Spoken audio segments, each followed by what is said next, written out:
ਸ਼੍ਰੀ ਅਕਾਲ ਦੋਸਤੋ, ਤੁਸੀਂ ਜੁੜੇ ਹੋ ਫਾਰਮਿੰਗ ਟੀਵੀ YouTube ਚੈਨਲ ਦੇ ਨਾਲ।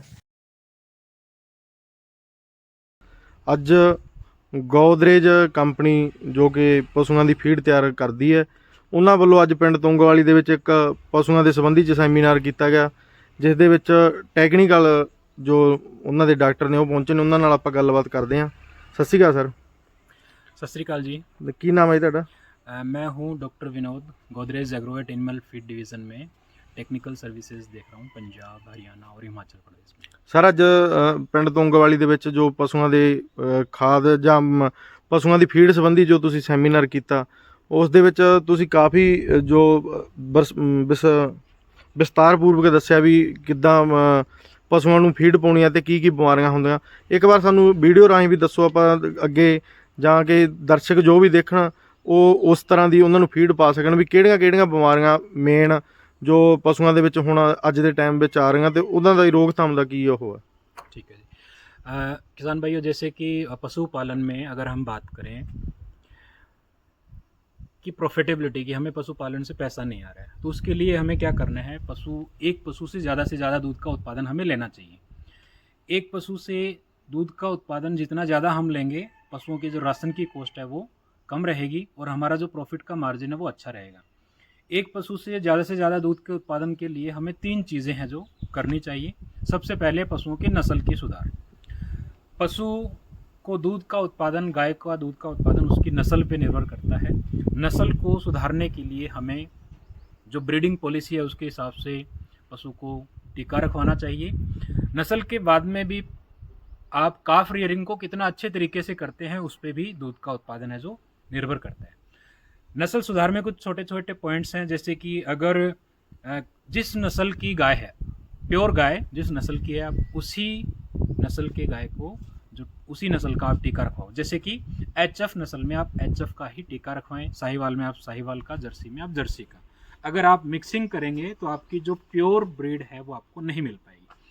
ब्रीड होने के बाद में जैसे जो छोटा पशु है उसकी देखभाल उतनी ही ज़रूरी है। आपने गाय को टीका रखवा दिया, छोटे पशु की देखभाल नहीं करेंगे तो आपको दूध का उत्पादन जितना मिलना चाहिए उतना नहीं मिलेगा। आप नस्ल सुधारने के लिए आपको कुछ चीज़ें, छोटी छोटी चीज़ें वो आपको ध्यान रखनी चाहिए। सबसे पहले जिन पशुओं को आप पहली बार गैबिन करवा रहे हैं उनमें आपको सेक्स सीमन का यूज़ करना चाहिए। सेक्स सीमन के यूज़ से 90% तक आपको चांसेस हैं, 90-95% तक चांसेस हैं कि आप जो बच्ची है, जो हीफर एनिमल है, उसको बच्ची होने के चांसेस ही ज़्यादा रहेंगे। और अगर बच्ची होने के चांसेस बढ़ेंगे तो बच्ची का जो वज़न है, बच्चिया का जो जन्म के टाइम पे वज़न रहता है वो बछड़े के तुलना में 2-3 किलो तक कम रहता है, तो बच्चा अटकने की समस्या भी आपको कम रहेगी। और हीफर एनिमल को पहली बार सेक्सीमन रखवाने से फ़ायदा क्या है, उसमें प्रेगनेंसी रेट भी अच्छी रहती है। एक या एक से ज़्यादा ब्यांत की जो पशु हैं उनमें अगर आप सेक्सीमन रखवाते हैं तो आमतौर पे जो कंसेप्शन रेट है थोड़ी सी कम रहती है। तो इस हिसाब से फिर जो छोटा पशु है उसकी हमें डेयरी फार्म पे आपको आगे के भविष्य के जो पशु तैयार करने हैं उनकी देखभाल शुरू हो जाती है जब वो छोटी बच्चियाँ अपने मदर के गर्भ में है, उसी टाइम पे देखभाल शुरू हो जाती है। फॉर एग्ज़ाम्पल, एक गाय है जो प्रेग्नेंट है, उस गाय को किसी भी प्रकार की मेटाबॉलिक बीमारी है या दूसरी स्वास्थ्य से संबंधित समस्या है, बॉडी कंडीशन स्कोर कम है, तो वो सारी की जो बीमारियां हैं कहीं ना कहीं जो छोटी बच्चियां, जो आने वाली बच्चियां, उसके स्वास्थ्य को प्रभावित कर सकती है। तो लास्ट के जो 2 महीने हैं गैबिन पशुओं के, पर्टिकुलरली जो ये टाइम अभी चल रहा है, जो पशु आपके गैबिन हैं, 8वें और 9वें महीने में पशु को सबसे अच्छा राशन अपने को देना चाहिए।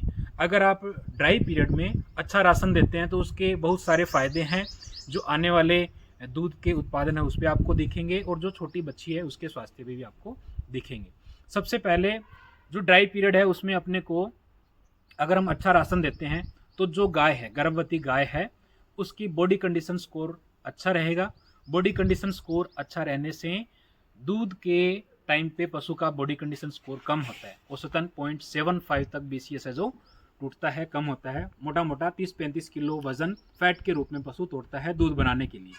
तो अगर पशु पहले से कमज़ोर है तो फिर आपको दूध फैट एसएनएफ नहीं मिलेगी। तो इसके लिए आपको उस एनिमल का बॉडी कंडीशन स्कोर सही हो जाए, 3.5 के आसपास में रहना चाहिए सोने के टाइम पे, तो आपको अच्छा राशन सोने से पहले देना है। दूसरा, जब पशु गैबिन होता है तो उसके गर्भ में जो बच्चा पल रहा है उसका औसतन वजन 30-35 किलो तक रहता है, प्लस में 20 लीटर के आसपास में जो फ्लूइड है, प्लेसेंटा है, वो निकलता है। तो 50-60 किलो ये जो वजन है ये र्यूमन को डिस्प्लेस करता है। र्यूमन की जो कैपेसिटी है वो कम हो जाती है, तो पशुओं की सोने के आसपास में जो ड्राई मैटर इंटेक है वो कम हो जाता है। तो अगर ड्राई मैटर इंटेक कम है, उनकी भूख कम है, तो उनकी भूख कम है, उसी ड्राई मैटर में उनकी ज़रूरतें पूरा हों, इसके लिए हाई डेंसिटी जो राशन है वो अपने को उस टाइम पे देना चाहिए। तीसरी जो ज़रूरी चीज़ है कि ड्राई पीरियड में हम पशुओं को अच्छा राशन क्यों दें, इसके लिए जो काफ है, गर्भ के अंदर जो काफ पल रहा है उसका 2/3 वज़न, 70% वज़न लास्ट के 2-3 महीने में बढ़ता है। अगर 30 किलो का काफ है तो 20-21 किलो वज़न लास्ट के 3 महीने में बढ़ना है। तो उसका वज़न सही हो, इसके लिए ड्राई पीरियड में जो प्रेग्नेंट एनिमल है उसको हमें अच्छा राशन देना चाहिए। अगर आप ड्राई पीरियड में अच्छा राशन नहीं देंगे तो जन्म के टाइम पे जो फीमेल काफ है उसका वज़न कम होगा। वज़न अगर उसका कम है तो सोने के बाद में उसमें जो समस्याएं हैं, जैसे न्यूमोनिया की समस्या है, इम्यूनिटी से रिलेटेड जो दूसरी बीमारियां हैं वो ज़्यादा आएंगी, और आपके डेयरी फार्म पे मोर्टिलिटी रेट है जो काफ की वो बढ़ सकती है। ठीक है जी, थैंक यू। और भी? हाँ, इसके अलावा अगर हम बात करें काफ रियरिंग के बारे में, तो किसान भाइयों एक रोचक जानकारी मैं आपसे शेयर करना चाहूँगा। रोचक जानकारी क्या है, अगर पहले ब्यांत में एक बछिया का वज़न दूसरे बछिया से 50 किलो ज़्यादा है, तो जिस हीफर का वज़न पहले सुए के टाइम, सोने के टाइम पे 50 किलो वज़न ज़्यादा है, तो वो हीफर पहले, दूसरे, तीसरे ब्यांत में हल्के पशु या कम वज़न वाले हीफर के कंपैरिजन में आपको करीब करीब 1140 मतलब 1200 लीटर दूध ज़्यादा देगा पहले, दूसरे, तीसरे ब्यांत में। तो सही वज़न होना पहले काविंग के टाइम पे बहुत ज़रूरी है। ज़्यादा वज़न, उस पशु का ड्राई मैटर इंटेक ज़्यादा रहेगा, न्यूट्रिएंट्स ज़्यादा अवेलेबल रहेंगे दूध बनाने के लिए, और आपको डेयरी फार्म पे दूध है वो ज़्यादा मिलेगा। वज़न बढ़ाने के लिए आपको जो काफ है उसका प्रॉपर तरीके से देखभाल करनी चाहिए। जन्म के तुरंत बाद में छोटे पशु को पहला दूध 2 घंटे के अंदर अंदर 3 लीटर आपको देना चाहिए। पहला दूध जिसको हम बॉडी बोलते हैं, पहला दूध 2 घंटे के अंदर अंदर आपको 3 लीटर देना है। दूध वज़न का 10% कम से कम आपको देना है 2 महीने तक। अगर आप 15% वज़न तक दूध छोटे पशु को पिलाते हैं तो उस पशु का वो जो वज़न है वो अच्छा बढ़ेगा, और वज़न अगर अच्छा है तो उसमें बीमारियां भी कम आएंगी और दूध का उत्पादन भी ज़्यादा रहेगा। आमतौर पे किसान भाई हैं जो छोटे पशुओं को जो पानी है वो बंद कर देते हैं। दूध की फीडिंग के बाद में पानी की फीडिंग आती है। पहले दिन से पानी छोटे पशु को आपको 24 घंटे उसके सामने रखना है, साफ पीने का पानी। उसके बाद में छोटे पशु का जो र्यूमन है, जुगाली करने वाला पेट, या जो पेट का पहला भाग, बड़ा भाग जिसको हम र्यूमन बोलते हैं, वो जन्म के टाइम पे उसकी कैपेसिटी रहती है 25%। 12 हफ्ते के अंदर अंदर उसकी कैपेसिटी हो जानी चाहिए 75% के आसपास, क्योंकि र्यूमन में जो भी खाद्य पदार्थ पशु खाएगा उसका डाइजेशन होगा, एब्जॉर्प्शन होगा।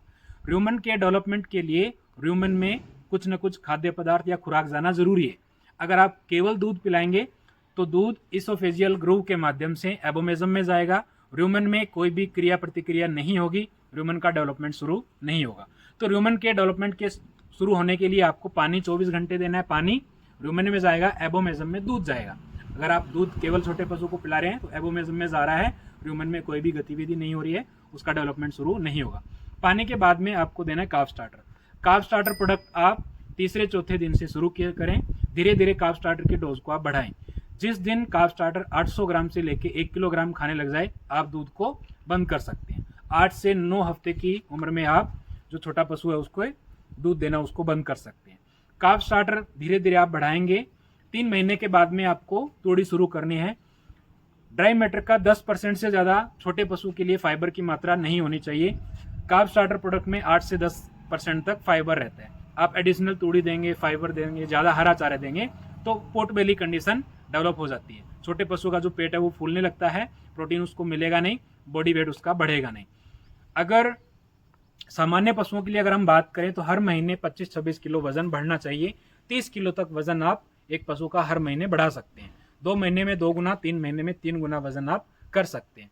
तो साथियों, वजन बढ़ाने के लिए गोदरेज एग्रोवेट के कुछ प्रोडक्ट्स हैं, जैसे बोविनो कार्ब स्टार्टर। ये आपको शुरू करना है 7 दिन के बाद में आधा आधा मुट्ठी आप दें, 21 दिन में उसको 50 ग्राम खाना चाहिए। कार्ब स्टार्टर धीरे धीरे आप बढ़ाएंगे। जब बोविनो कार्ब स्टार्टर 1 किलोग्राम खाने लग जाए, आप छोटे पशु का दूध की सप्लाई है वो बंद कर सकते हैं।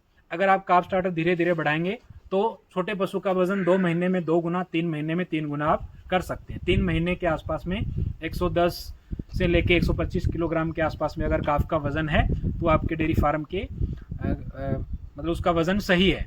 फिर आप धीरे धीरे उसको काफ स्टार्टर 6 महीने के बाद में जो काफ ग्रोवर है, बोविनो काफ ग्रोवर, वो फीड आप उसको देंगे। काफ ग्रोवर क्या काम करेगा? पशु का जो बॉडी कंपोजिशन है उसको अच्छा करेगा। दूध पशु शरीर से बनाएगा और पशु का शरीर उसकी खुराक से बना हुआ है। तो काफ ग्रोवर उसके बच्चेदानी के डेवलपमेंट के लिए सही टाइम पे हीट आ जाए, और पहली हीट आने के बाद में जब 12 से 14 महीने में पशु 3-3.5 क्विंटल या 3.5 क्विंटल से अच्छा है, अगर आप प्रोग्रेसिव फार्मर हैं तो आप कोशिश करें 3.5 क्विंटल या 370 किलो के आसपास में पशु को आप गैबिन करवाएं। तो उस वजन को बढ़ाने के लिए बोविनो काफ ग्रोवर आप 2 किलो की डोज का जो इस्तेमाल कर सकते हैं। उसके बाद में पशु का वजन अच्छा रहे, हीफर फीड भी आप इस्तेमाल कर सकते हैं। पशु के ट्रांजिशन के टाइम, सोने के टाइम पे कभी भी अपने को किसी भी प्रकार का नया राशन नहीं देना चाहिए। डेयरी फार्म पे 80% बीमारियां आती हैं पशु के सोने के टाइम पे। सबसे पहली समस्या आती है जेर का नहीं गिरना। जेर नहीं गिरने की समस्या क्यों आती है? कि जेर बच्चेदानी से अलग नहीं हो पाती है। जेर को बच्चेदानी से अलग करने के लिए पशु का जो इम्यून सिस्टम है उसका इंपॉर्टेंट रोल है। विटामिन ए, विटामिन ई उसका एक बहुत इंपॉर्टेंट रोल है।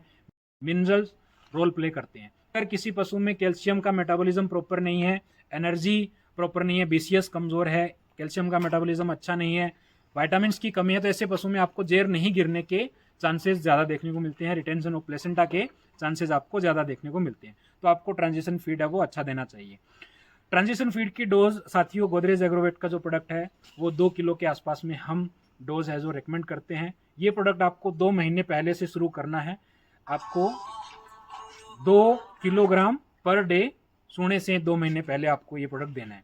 सोने के बाद में आपको किसी भी प्रकार की घी या तेल या नया अनाज देने की ज़रूरत नहीं है। आमतौर पे किसान भाई सोने के टाइम पे पशु का जो राशन है वो एकदम से बदलाव कर देते हैं। अगर आप सोने के टाइम में पशु के राशन में चेंज करेंगे, बदलाव करेंगे, तो उसका ड्राई मैटर इंटेक पहले से कम है, वो नई चीज़ों को पचाने की क्षमता उसमें कम रहती है, उसमें बीमारी आने के चांसेस ज़्यादा रहेंगे। तो साथियों, ये जो जो ट्रांजिशन फीड है ये आपको सोने से पहले शुरू करना है, 2 महीने आपको देना है, और सोने के बाद में पशु के ब्यांत के बाद में धीरे धीरे इस फीड को आप कम करते रहें। और जो दूध के लिए गोदरेज का चैंपियन 8000 प्रोडक्ट है और बोविनो प्रोडक्ट है वो आप पशुओं को देंगे। साथियों, ये जो कंपाउंड फीड है इनका dairy farming, profitable dairy farming में बहुत बड़ा इंपॉर्टेंट रोल है। मैं अगर आपसे पूछूं भी एक इंसान को कितना प्रोटीन चाहिए, कितना मिनरल्स, विटामिन चाहिए, तो आप नहीं बता पाएंगे। और पशु की खाद्य पदार्थों की ज़रूरतों के लिए पशु इंसान पे निर्भर है। हम पशुओं को अपने हिसाब से खुराक उनको देते हैं। तो आमतौर पे जो पशुओं में समस्याएं आती है मिनरल की डेफिशिएंसी के कारण, विटामिन की डेफिशिएंसी के कारण, जैसे कुछ बीमारियां जैसे मैंने आपको बताई, सोने के बाद में पहली समस्या आती है जेर नहीं गिरने की समस्या। फिर मिल्क फीवर की समस्या आती है। पशु 7 हफ्ते के आसपास में सबसे ज़्यादा दूध का उत्पादन करता है। कीटोसिस की समस्या आती है जो पशु में एनर्जी की कमी के कारण देखने को आपको मिलती है। भैंसों में कई बार पशुओं के पेशाब में खून आने की समस्या, जिसको हम पीपीएच के नाम से जानते हैं, फास्फोरस की कमी से वो समस्या आती है। 100 दिन में पशु को गैबिन हो जाना चाहिए। 60-70% तक पशुओं में जो गैबिन नहीं होने की समस्या है वो कहीं ना कहीं डायरेक्टली और इनडायरेक्टली उसके खुराक से जुड़ी हुई है। फॉर एग्जांपल, विटामिन ए की कमी है तो जो फर्टिलाइजेशन है वो नहीं हो पाएगा। विटामिन ई की कमी है तो पशु के जो बच्चेदानी है उसकी हेल्थ अच्छी नहीं रहेगी। एनर्जी की कमी है, बॉडी कंडीशन स्कोर कम हो जाएगा, पशु सही टाइम से हीट में नहीं आएगा और गैबिन नहीं हो पाएगा। तो दुधारू पशु लंबे समय तक दूध दे, 305 दिन तक उनको दूध देना चाहिए। और सोने के बाद में 7-8-60 दिन के आसपास, 7 या 8 हफ्ते 60 दिन के आसपास में पशु अपने पीक मिल्क प्रोडक्शन पे रहता है। अगर आप अच्छे राशन से, अच्छे मैनेजमेंट से पशु का पीक यील्ड 1 लीटर से बढ़ा लेते हैं तो पूरे ब्यांत में वो पशु आपको 200 लीटर दूध एक्स्ट्रा देगा। अब पशु को दूध बनाने के लिए जो न्यूट्रिएंट्स हैं वो राशन से मिलेंगे और वैज्ञानिकों के शोध से, गोदरेज एग्रोवेट के रिसर्च सेंटर एनजी कार्ड नासिक, उनके रिसर्च सेंटर से जो ये प्रोडक्ट्स हैं बोविनो और चैंपियन ये बनाए हुए हैं। तो पशुओं की जो दुधारू पशुओं की जो परसिस्टेंसी है वो अच्छी रहेगी, लंबे समय तक वो उनकी जो पेक यील्ड है वो अच्छी रहेगी। अगर दूध के लिए न्यूट्रिएंट्स पशु के शरीर में राशन से नहीं जाएंगे तो पशु कम टाइम तक दूध देगा। तो पशु लंबे समय तक दूध दे, 100 दिन के अंदर अंदर गैबिन हो जाए और मेटाबॉलिज्म से जुड़ी हुई बीमारियां पशुओं में नहीं आए, दुधारू गायों में नहीं आए, इसके लिए चैंपियन और जो अपने जो बोविनो प्रोडक्ट है वो आप इस्तेमाल कर सकते हैं। 300 ग्राम प्रति लीटर दूध के पीछे इस प्रोडक्ट की डोज है। साइलेज के साथ में आप मिक्स करके देंगे तो आपको बहुत अच्छा रिजल्ट मिलेगा। चैंपियन जो प्रोडक्ट है 1 किलोग्राम 2.5 लीटर दूध के साथ में आपको देना है, साइलेज के साथ मिक्स करके देंगे और ज़्यादा मात्रा में आपको तूड़ी नहीं डालनी है। तो ये दोनों प्रोडक्ट अपने आप में संपूर्ण प्रोडक्ट हैं, कंप्लीट आहार हैं, इनके साथ में आपको कुछ एडिशनल देने की ज़रूरत नहीं है। साथियों अभी ट्रांजिशन का टाइम चल रहा है, जो आपके ड्राई एनिमल्स हैं उनमें अच्छा दूध अगर आपको नेक्स्ट ब्यांत में लेना है, बीमारियां कम रहें, तो ट्रांजिशन फीड गोदरेज एग्रोवेट के द्वारा जो बनाई जा रही है इसकी डोज है 2 किलोग्राम प्रति पशु। सोने से पहले आपको 2 महीने पहले शुरू करनी है, 60 दिन तक ये प्रोडक्ट की डोज है। 2 किलोग्राम आप देंगे तो आपके जो गाय हैं, दुधारू गाय हैं, वो सोने के बाद में उनमें सोने के टाइम पे समस्याएं कम आएंगी और सोने के बाद में दूध का उत्पादन भी है जो अच्छा रहेगा। साथियों वजन बढ़ाने के लिए काफ ग्रोवर जो प्रोडक्ट है आप 2 किलोग्राम जो छोटे पशु हैं उनको आप दे सकते हैं ताकि वजन अच्छा रहे। इतना सारा हमने डिस्कशन किया है, इसको हम कंक्लूड करेंगे। किसान भाइयों प्रति पशु दूध बढ़ाने के लिए आप वजन पे फोकस कीजिए। वजन जन्म के टाइम पे 30-35 किलो, पहली बार टीका रखवाने के टाइम 350 से 370 किलो वजन होना चाहिए। पहली बार सुए के टाइम पे 525 किलोग्राम वजन आप रखें। अगर पशु का वजन अच्छा होगा तो ड्राई मैटर इनटेक अच्छा रहेगा, दूसरे पशुओं से वो ज़्यादा अच्छे तरीके से कम्पीट कर पाएगा और आपको प्रति पशु दूध बढ़ाने में डेयरी फार्म पे हेल्प मिलेगी। इसके साथ में दूध बनाने के लिए जो न्यूट्रिएंट्स हैं वो राशन से मिलेंगे और राशन में जो कंपाउंड फीड है इसमें मिनरल्स हैं, बाईपास फैट हैं, बाईपास प्रोटीन है, वो सारी चीज़ें, सारे न्यूट्रिएंट्स इनके अंदर हैं। तो अगर आप डेयरी फार्म को प्रॉफिटेबल बनाना चाहते हैं तो ये प्रोडक्ट आप इस्तेमाल करें। आपके डेयरी फार्म पे जो डिजीज़ इंसिडेंस है, बीमारियों की जो रेट है वो कम हो जाएंगी और आपके डेयरी फार्म पे जो गाय की उम्र है वो लंबी, आप गाय की उम्र को आप लंबा कर सकते हैं। कोशिश आप करें एक गाय से आप 10 ब्यांत लें, 4-5वें ब्यांत में गाय सबसे ज़्यादा दूध का उत्पादन करती है। और अगर मेस्टाइटिस की समस्या आ गई, इनफर्टिलिटी की समस्या आ गई, पशु टाइम से गैप भी नहीं हो रहा है या पशु में लंगड़ेपन की समस्या आ गई, तो कहीं ना कहीं वो समस्याएं पशु के राशन से जुड़ी हुई हैं। आप डेयरी फार्म से पशु को क्यों निकालते हैं? अगर वो गैप भी नहीं हो रहा तो आप डेयरी फार्म से उसको निकालेंगे। अगर पशु का थन खराब हो गया, दूध उसका कम है, तो आप उसको डेयरी फार्म से निकालेंगे। अगर लंगड़ेपन की समस्या है, पशु खुराक नहीं खाएगा, कमज़ोर हो जाएगा, गैप भी नहीं होगा, तो ये 3 बड़े कारण हैं।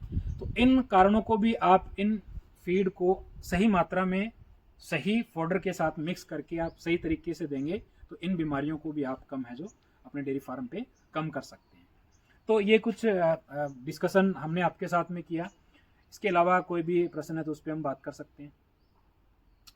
Thank you.